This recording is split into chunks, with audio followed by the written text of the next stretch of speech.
Well, one man in serious trouble at Queensland Raceway was Greg Ritter, the Formula 4 Championship leader. An absolutely spectacular crash during racing on Saturday afternoon. But a man who's not in trouble, a man who's actually having a fantastic weekend, is Russell Ingall. What a great win. Congratulations. Yeah, no, really happy. Something about Queensland. We always do well. And honestly, it was a real gamble because we didn't really know how we were going to go in the race over a race distance.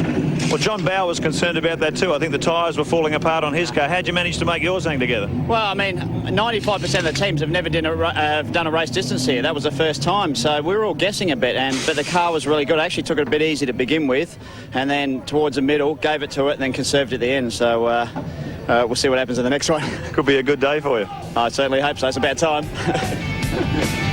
Well, how would you like 1 of 2 of 3? And there is the Enforcer, fresh from his first race win. Now, we have checked up on the tyre situation with Garth Tander, and in fact, he was on the correct tyres. He was on the tyres, in fact, he qualified on. Craig Lowndes and Mark Scaife, the two Mobil 1 HRT boys, will share the second row. Radicic and Bright, and then we go back to Bargwana and Crompton, who held steady in 8.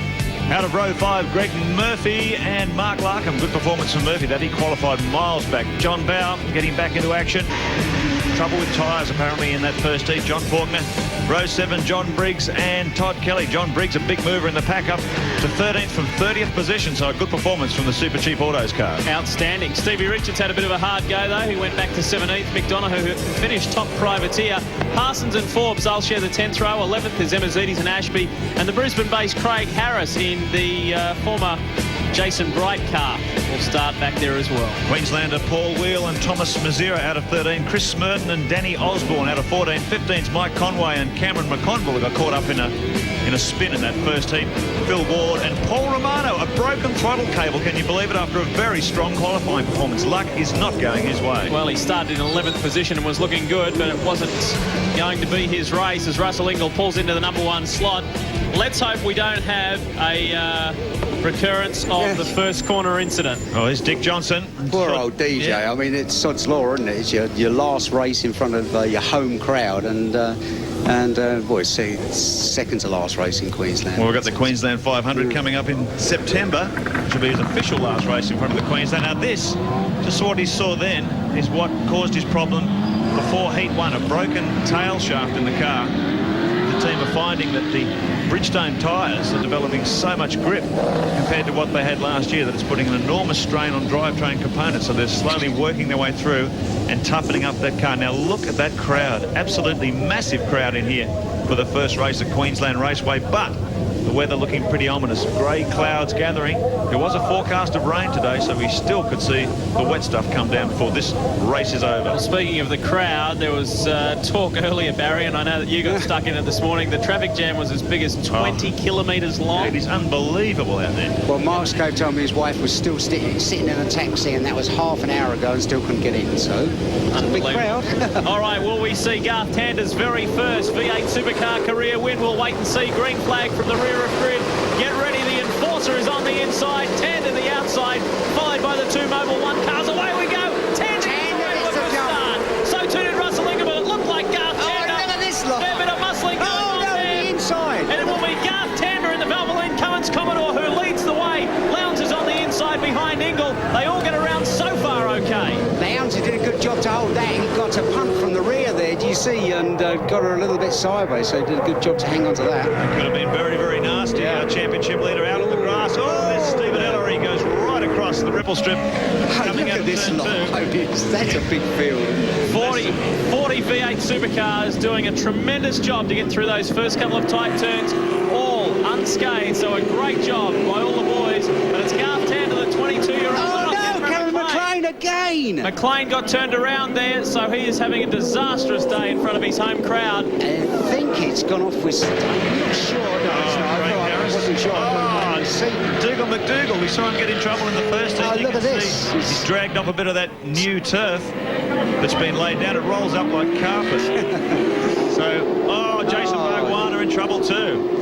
Well, it was a relatively clean start through 1, 2 and 3. Look, he's got his wiper sitting at a peculiar angle on the front screen, but that puts him right back in the pack. I'll tell you what's interesting here, guys. Look at the cars that are leading this race first and second. The Valvoline Cummins team and the Castrol Perkins team both test at Winton Raceway in Victoria. their nominated test track, and everyone has said how similar this track is to the Winton facility. All right, here's the Shell Helix replay. Oh, it looks, Cameron McLean looks to me like it was the innocent party and got Craig Harris, Dougal McDougall. punted up the back end, and that's all it looks like. Yeah, I would say definitely a Liberace. Well, when you're trying to push that many big cars through a tight turn, It's inevitable, isn't it, really? Bargwanna in for some panel damage, it seems. Oh, he's having a terrible time, Jason, isn't he? Well, as he said after Heat 1, it's a very difficult season for Jason. Pioneering the development of the team's first in-house built VT. Yeah. While Garth Tander here in the ex-Holden Racing Team car is enjoying himself right out in the front. I spoke to Jeff Retch, the HRT team manager, and he told both the guys to slow down in the other race because they were suffering from, the tyres were degrading so badly. Yeah. And just about everybody you speak to in the pits says, oh, tyres, terrible tyres. And, Russell Inglis said they were having tyre trouble. If you'd have seen the tyres of a John Bowers car, it was quite incredible. They were knackered. Bargwanna rejoins behind Jason Bright and ahead of Paul Radicic. There is John Bow, currently running in 8th position behind Crompton and ahead of Greg Murphy. So it'll be interesting to see if Bargwanna, he should technically run with these guys, although he is basically a lap down. There's car 12, Greg Murphy, who after quite a disappointing qualifying effort, continually suffering the same problems. Car is good on old tyres. As soon as they put on the new tyres, they're only a 1/10 of a second quicker, so it's not giving them the results that they want. But Murph having a great result in race 1, coming from 19th right up into 9th position, and currently sitting in that same. Seat started off in 40th, he's up to 29th, and incidentally, what is his gear lever? Gear lever come off in his hand, so to speak.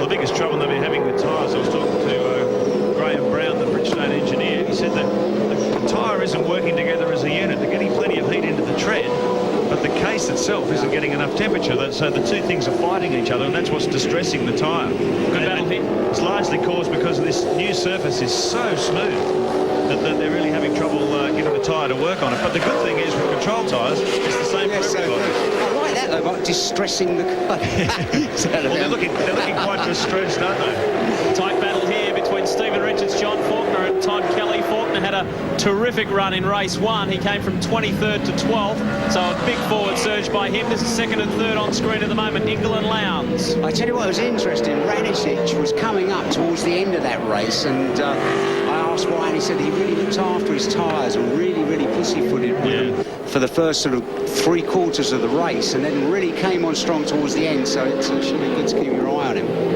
Now There he is. On our computer screens, Cameron McConville hasn't registered a time, and word through is that he has a suspected broken axle. So a disastrous day for McConville after such a good showing at his first appearance this year in the V8 Supercars at Sandown. Oh, a bit of battle damage on the front of Paul Radicic's car. Shell Helix car 18. See him on the charge. Now, speaking of panel damage, we must send a hello, a cheerio, and a get well soon to Tony Warrener. Many of you may not know Tony, but he puts in a tremendous amount of work. He was the founder of the TAFE panel Smash Repairs team, who does so much work at Bathurst and throughout all the V8 Supercar rounds. Tony was the recipient of a heart transplant last Wednesday at St Vincent's Hospital in Sydney.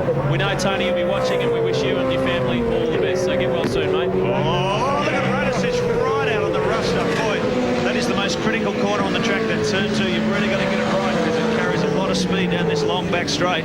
And you can see Radicic giving it everything. He went right out across the ripple strips. Might have done a bit of damage underneath. They're on board with the Cat Racing Falcon now. Had a look at the tyres off this car after Heat 1. Just overtaken Neil Crompton, so Bow continued to charge. That puts him up to 7th position. Might have 10. Lap counter tells the story. Bow's tyres, they were in a pretty bad way after their first heat, so the team would have gone back and thought about their setups, trying to make the car work for them. It's a pretty tough ask because no one's been here before. But they were by far the worst, weren't they? When you consider that's the setup of the car, that he was so quick, he was 0.4 of a second quicker than anybody in qualifying, and obviously paid the price. That's probably what it was, Baz. Yeah, you're right. His suspension setup was so radical that he was able able to find 4/10 on everyone, but they must have been very, very hard on the tyres, it's proved today. The rear shot from the Cat Ford, the Be Clear and Simple onboard camera. Great to have a new sponsor with us in the V8 Supercars. He's the fastest man on the track too, Lee, a 1:11.28 for the Caterpillar Falcon. So Bow is really flying. Let's see if he can keep up this consistency. Lap 5 to lap 6 of 17. So maybe the Cat Ford is going to get stronger as this day progresses. Meanwhile, Russell Ingall trying to close the gap to our race leader, Garth Tander, doing a sensational job in the Valvoline Commodore. And he's copying plenty of heat from Craig Lowndes in 3rd position.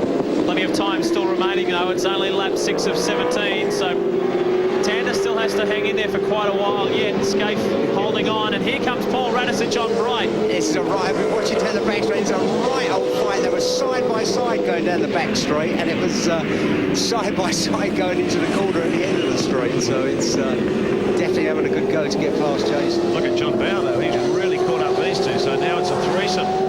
John Bow's really flying in this race. Battle of the Falcons. Bright again is the top Ford runner, but for how much longer will Radisich slip on by? And John Bow coming up all the time. Crompton back in 8th, Murphy 9th, Larkham holding steady in 10th. Ellery is 11th, and Stephen Richards has worked his way up into 12th position at the moment. But this is the battle. Radisich versus Jason Bright, the Shell Helix Ford and the Pertec Ford. Here comes Radisich. 250 kilometres an hour as they brake hard for this very tight turn 3 at the end of the back straight. Oh, that's going a bit close. He was on the outside there before. There's no way around the outside, but you've got to try every way you can. You know, they're pretty evenly matched. Let's have another go down here. Yeah, it's just no room, though, really, when you're pretty evenly matched. Unless, you know, out the double right-hander onto the back straight, you get a good run out of that and can just get some more speed and get alongside. Alongside at the inside of the outside. Well, the podium finish, the 3rd place at Sandown by Paul Radisich, gave a breath of fresh air into the Shell Helix team and a much-needed morale boost. So another good result here will do that team wonders, that's for sure. Well, Tander's doing an England. He's got 1.4 seconds on Russell at the moment. 1:11.24 for our race leader, England 1:11.44. Lowndes equaling the pace of the race leader. So those top 3 very, very close. Scaife's in there too. Boy, look at that top 7 cars, all within tenths, maybe hundreds of each other. And look at Lowndes trying to find a way past the SLX Commodore. And Ingall's really got the jump on him here. That Tander's car is working particularly well around this track. Oh, look how close can he get? Love it. While these two guys are battling away, Mark Scaife has been able to tag onto the back of teammate Craig Lowndes. So we could have this 2-way battle turn into a 3-way battle. Lowndes looks down the outside, but this is into the tight left-hander as Russell Ingall maintains his 2nd position. But what a remarkable story this will be if Garth Tander can hang on for his maiden V8 Supercar win. Bright is still in 5th ahead of Radisich, Bow and Crompton. Back in 9th position, it is Greg Murphy from Mark Larkham, Stephen Richards and Todd Kelly still doing well in 13th. More right after this. Welcome back to Queensland Raceway. Well, the Enforcer couldn't hang on. Lowndes slipped up the inside. And look who's behind him. Scaife is back. Yeah, boy, Russell. Lowndes has got a little bit better run out of the double right-hander, and Scaife was right up Lowndes' bottle, and there was no way that Russell could do it. But now the great thing is, well, not so great for the drivers out there. It's pouring with rain. Simon Emmazides. Oh, that was close. Yeah, it's pouring now. Whoa! Nash! Oh, well, he did the best he could to avoid that, didn't he? Yeah. Look at this now. It's really tricky conditions now. You see look at this. Lowndes on the inside of Scaife. Well, the rain's coming down heavier and heavier here. His teammates going, oh, look at this. No team orders here, boys. And the thing about when it rains is your tyres are nice and warm. You've got to go as hard as you can for as long as you can to keep the temperature in your tyres Scaife back down the inside there. And then once the circuit gets saturated, you obviously have to go slow. The tyres lose Russell's gone in. Russell's gone in. He's done the wise thing. He's gone in to put some wets on, I would imagine, because if it is really going to pour down, then that's what it needs. Oh, it is. Look at the Yeah, track. well, that's it. But he's done the right thing. Well, yeah, that's the way that they won the Tickford 500 at Sandown last year. Russell Ingall and Larry Perkins. Superior.